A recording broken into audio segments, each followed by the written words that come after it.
Five, four, three, two, one. I'm John Miglautsch for the WDMA and the International Society for Strategic Marketing. Had a great time at Namoa.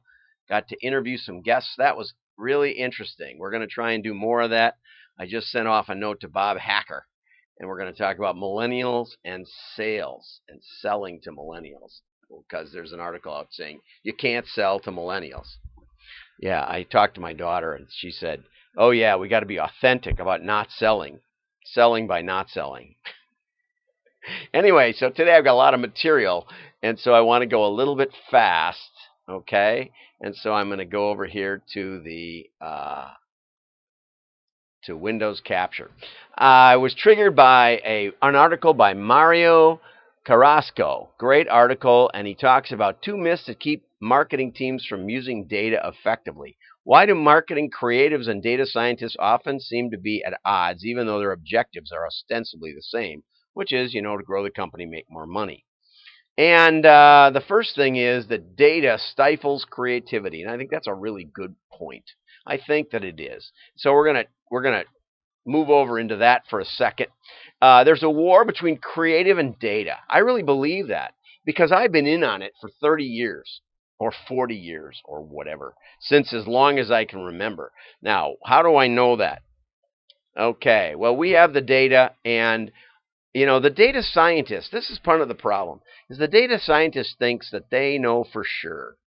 And depending on how much data they have, they're probably more like down in here in confirmation bias, where they have the feelings and they have the gut feel. There's very little up here in tacit knowledge in any field, okay? I mean, in explicit knowledge. And the way you get there is by really explicit field valid experimentation, okay? Now, so we've got these 2 worlds. We've got these felt worlds, and we've got these explicit worlds. And guess what? They're in creative and they're in data science. And a lot of data science is not explicit knowledge. It's just piled up a bunch of junk, okay? So the key to getting somewhere and making money with data is working together on this, because it's a process. It would appear, Hodgkins, that your gut feel is only indigestion. Okay, so we're going to talk about creative testing. This is my very first catalog. I still have a copy on the wall behind me, if you could look up a little bit.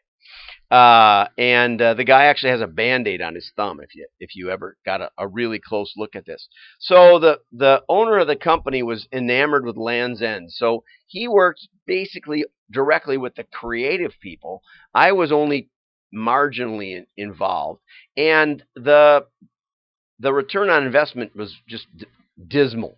Okay, and so they asked me to come in and fix it, which I thought was funny. Although I was involved with the photo shoots and with the copy and with inventory planning and a lot of aspects of this. Then they kind of gave it to me and said, make money. And so we put some products on the cover. We made it look a little more like I can't think of the name of the one, something with a V. There was a computer. When we started this catalog, there was like 3 big computer supply catalogs. By the time we actually mailed it, we had 60 competitors. So everybody was diving into the catalog business in 1981. Here's the original layout. Beautiful, open space, airy-fairy. This is what I did to it. A lot more information per page. I took that whole spread, this whole spread here, all this, and I put it into one page over here. It was one page. Okay. So I was actually started in creative. I did some work for Deluxe. I asked him, is there a reason why you don't want to look like the Czech company, even though you are the Czech company? It's like, they had Deluxe business forums up here, but it sounds like an adjective. And it's down here that they are actually the same as the ones who printed your checks. Well, this is what I did to it. Like doubled the revenue. And they had this little other project. Then they loved me. They gave me this project. Okay, introducing a way to collect monthly payments. Introducing a money-saving way to collect your monthly payments. Okay, and here's their thing, and here's what I did. I added $1.47 as low as free information. Call out on the 800 number. You can see, you can't even see how to get hold of them on this one. Okay, guarantee, highlighted, customized for each unit. Would have loved to have the red circles, but that was just for you. Okay, so, but creative is a difficult deal. Here was a client came in with this, and he literally pasted these things from other mailers and places that he got, and from manufacturer stuff. You can see they're kind of tilted down, and nothing's quite square. And he kind of did this on a typewriter and pasted it in. And so he thought if we could get the artists and the creative people to work on this, and we actually had a sample of this tie down strap, and everything's all beautiful and arranged, and we printed it both sides, and we glued this piece of strapping on. It bombed. It did about a third as well as the one he did. Sometimes integrity is important, so sometimes when you clean it up and make it beautiful, it does worse. I've had paper tests where almost always when we make the paper worse, it gets worse. Okay, so here was a test. I had to fire the creative director for this company. I got to work there for a couple of weeks, and the first thing I did was fire the creative director. So here's the test. Here's the test. Here's the original. We had a lot of big name clients, and we thought we would upgrade the image of this industry. And so I'd hand them to my clients, my just friends who own businesses and stuff, and said, "Hey, you might need some of this stuff." And they'd say, "Why would I want a Pontiac hat?" So after this happened about a dozen times, I got this idea that maybe we should put your imprint here on the cover of some of these items, just on the cover. We can keep these are all clients of ours. We can keep it classy. Okay, so now I've already given it away. Here's the test. You can see the difference. See the difference? We really tried hard to make it very little difference, as you can see. And so we got here's the side by side. I put this up at a DMA show, and more than half the audience couldn't see what we were testing on the cover. Anyway, this one did 40% better. 40%. That's a lot. That's a lot in a test, right?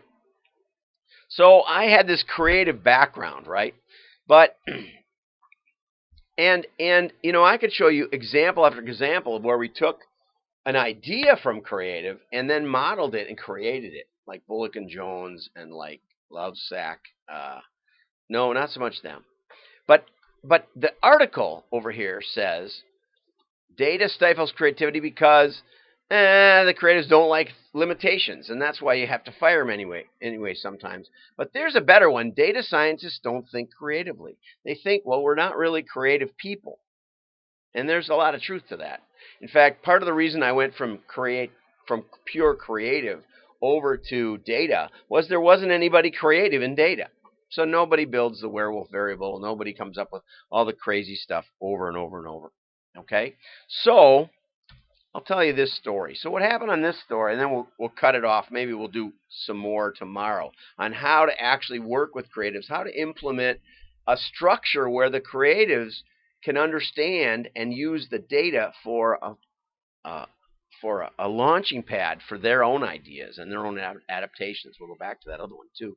Okay, so this was a company that had been around for about 50 years, and they weren't growing. They were kind of declining. They were named New England Serum, and they sold dog grooming supplies. Okay, and so one of my friends got a job there as IT director. And so we did a model, and it was Fifi the Poodle, and it was upscaled, and it was all this stuff. And I'm going to run out of time. I'm really committed to keeping the time short.